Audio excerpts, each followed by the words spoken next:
Look at this amazing view of Aruba. We have finally arrived to Aruba.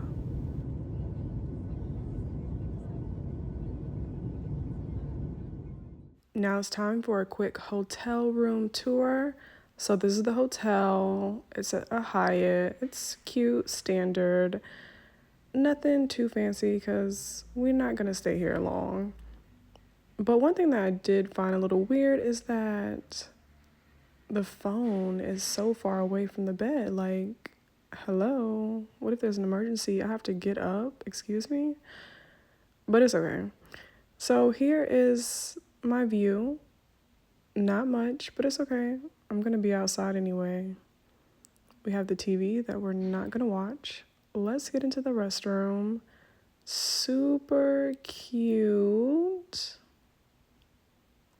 Great lighting for makeup, which I appreciate, and a light above the shower. 10 points for the light above the shower.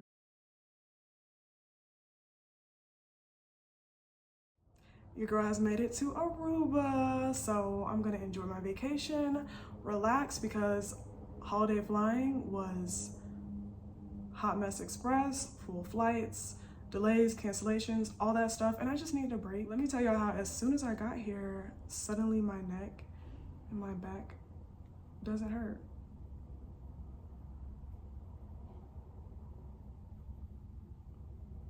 Magic. Real quickly, let's talk about the standby travel to get here. So first off, I live in Dallas, as y'all know. So I had to book a flight from DFW to Miami, then from Miami to Aruba, right? There was a 5 a.m. flight from Dallas to Miami that will get to Miami at 9:05 in the morning. And then there is a Miami to Aruba flight that leaves at 10:30, and I'll get to Aruba at 2:30. So there was an hour and a half grace period between the flights. So I was like, that's good enough for me. I think I can do it. So I booked the flight, the 5 a.m. flight. Now, the night before, there were about 17 seats open. So I was like, okay, we're good to go. Y'all, so I checked the standby list the morning of. It said -3 seats, and I'm just like, excuse me? Regardless, I'm already up. I was up at like 3:30 in the morning getting ready, so I'm just like, I'm already up. I'm just gonna go and pray that I get on. Get to the airport. There are 24 people on the standby list. I'm number 22. Number 22, okay? There is an employee who decides that she's gonna be a jump seater. So then that leaves an open seat. And then there were about 2 people who actually didn't show up. So being number 22 on the standby list, I got a seat. Literally got a seat. And I think one other person behind me got a seat. And then what does that leave? The 24th person did not get a seat. But this goes to show it does not matter. Just show up. Even if you're number 22 on a standby list, show up, because you just never know. So I booked my tickets separately, like 2 different transactions instead of like 1 transaction. Not even sure why I did that, but I did that. And so once I got my boarding pass and I was about to get on, she said that all the bags have to be checked because there's no room on the plane. How is there absolutely no room on the plane? Like, it's a huge plane. So I was just like, okay. And she said that I would have to go to baggage claim in Miami. So that means I have to like basically leave and check back in to go to Aruba, and that would kill way more time. So I told her, hey, I have a connecting flight to Aruba, so I actually need to like take my bag with me. So it was like the gate agent and I guess her supervisor and stuff. Her supervisor was like, it's either check the bag or you have to get on another flight. And I'm like, girl, like, save the attitude. Like, of course I'm not getting on another flight, honey. Check the bag. But all the attitude wasn't necessary. So that was annoying. It's 5 o'clock in the morning. Like, why do you have an attitude? Anyway, so I said, okay, just check the bag. I'll figure it out later. I get on a plane. Y'all, please tell me why there was plenty of space to put my bag somewhere. And it was a little bag at that. I could have put my bag on that plane. So that was super annoying, but whatever, we're gonna let that go. Now, mind you, I'm supposed to get there at 9 o'clock. The Aruba flight leaves at 10:30, so I have enough time to go and get my bag and come back, but it would just, you know, I'll be pushing it a little bit. So I was just like, you know what, don't stress, you'll make it, like, just relax, at least you made it on this flight. And there were actually 2 flights going out to Aruba from Miami, so when in doubt, I had another flight I could take. Actually, I think there were maybe 3 or 4. Now, we're on the Miami flight, it's full, and for some reason, we were delayed. We did not take off until, the flight was supposed to leave at like 5:30. We didn't take off until 6. And then once we're in the air, they said that there was bad weather in Louisiana, so we had to fly around Louisiana. So that made our flight even more delayed. Oh, and then when we landed, there was another plane at our gate. So I did not get off that plane until 10:15. Obviously, my plane to Aruba is going to leave already because the doors closed 15 minutes before departure. So my plane is leaving, so I'm gonna have to take the next flight, which is gonna be 12:30. So at this point, I was just like, you know what, it's fine, I'll just take the next flight, it's okay, at least I made it from Dallas to Miami off of that first flight of the day. Really quickly, the flight from DFW to Miami, not only was it full, but people were so anxious on that plane that as soon as we landed, the minute the plane touched the ground, there was a passenger right behind me who took off his seatbelt, stood up, took his suitcase out of the overhead bin, and like held on to it. Why did he do that? I don't know. So then the flight attendant got up, came all the way to him and told him, hey, you need to put your bag up and you need to stay seated because we're on an active runway, blah, blah, blah. So then he took the suitcase and put it back. This is all over my head. Put the suitcase back up there and told him you need to stay seated. Then he sits back down. My whole thing is, I don't like all that commotion right over my head. Like, out of all of the places this passenger could have been, why would you do that where I am? The thing is, that could have escalated into a fight. And then I'm sitting right there, right next to the fight. I don't want to be close to that. I already try to avoid all that world star type of drama, but I don't want to be involved in that on my off day when I'm trying to go on vacation.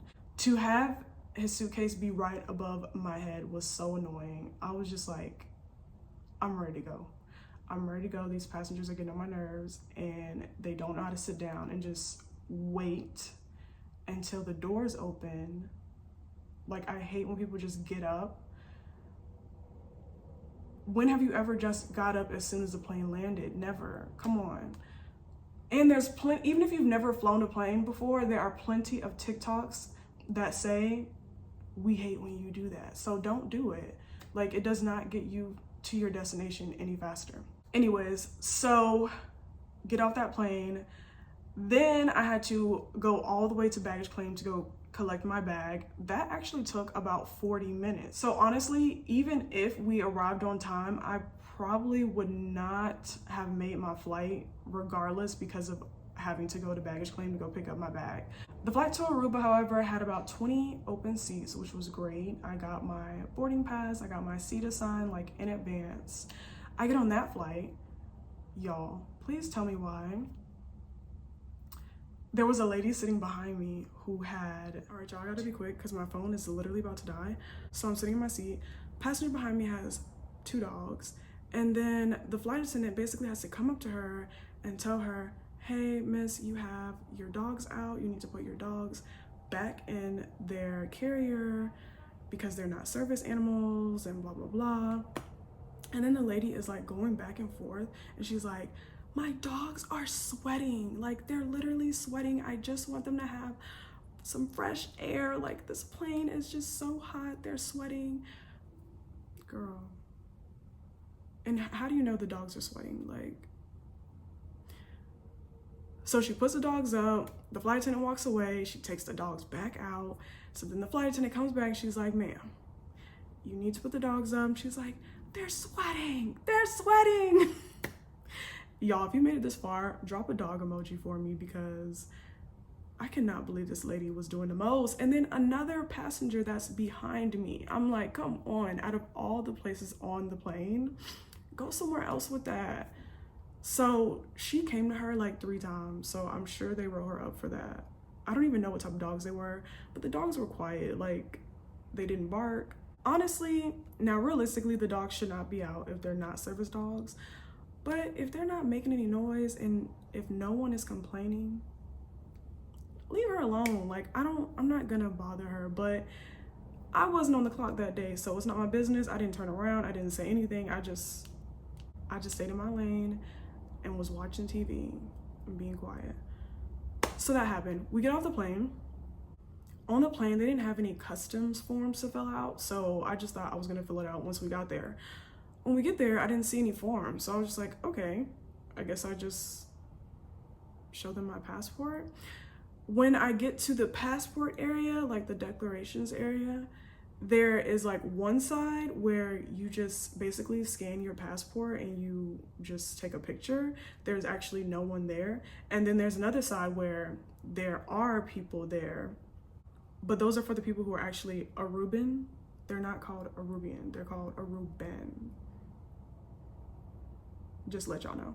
Anyways, so for the Aruban people over there. So I go into the line where it's just the machine. I get to the machine, put my passport in, I say cheese, and then it says C agent. And I'm like, C agent? Like, I just want to go home. Like, oh my God. So I'm panicking because I'm like, why do I have to see the agent? I see the agent. They're like, oh, you have to go into this other line. And I was like, okay, like, I'm just curious. Is there a reason why? Probably because like you like didn't do a EDD card. And I was like, a what? Because I looked up all the information. You didn't need a COVID test or anything like that. So I'm just like, what is an EDD card? Like, please don't send me back to America.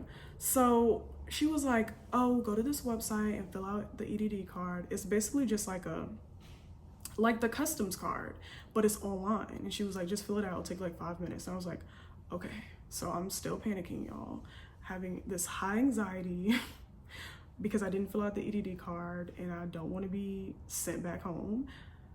Fill out the card. It literally takes me 5 seconds to do. It just asks for like your address, your passport information, all that. So I fill it out. And then there's 2 people that like take your information. One lady, y'all, she just looks mean. Like, and for some reason, the line was going by fast because there was 2 people. One lady looked like she was having a bad day. She had a strong resting bee face. And also the person that she was speaking to them for like 5 minutes. So I'm like, is she grilling her? Like, what's going on? The other guy, he was going through people super fast. And I'm like, Lord, please put me in his line because I feel like she's about to ask me 21 questions and I just want to get to my hotel room. So by the grace of God, I got the guy. I go to the guy, I have everything ready. I have the EDD card filled out and all that stuff. I give him my passport and he stamps my passport. He gives me my passport back and he was like, have a great day. And I'm like, you don't need the EDD card? He was like, no, bye. All of that, and they didn't even look at the EDD card? Like, come on. Here I am at Eagle Beach in Aruba. Allegedly, this is one of the nicer beaches here in Aruba. So just giving you guys a quick view. As you can see, it's a little cloudy and there's birds flying away. Did y'all see that bird? Yeah, so see, there's another one. Okay, so actually it's gonna rain. That's my cue to leave. Stay tuned for part 2. Bye.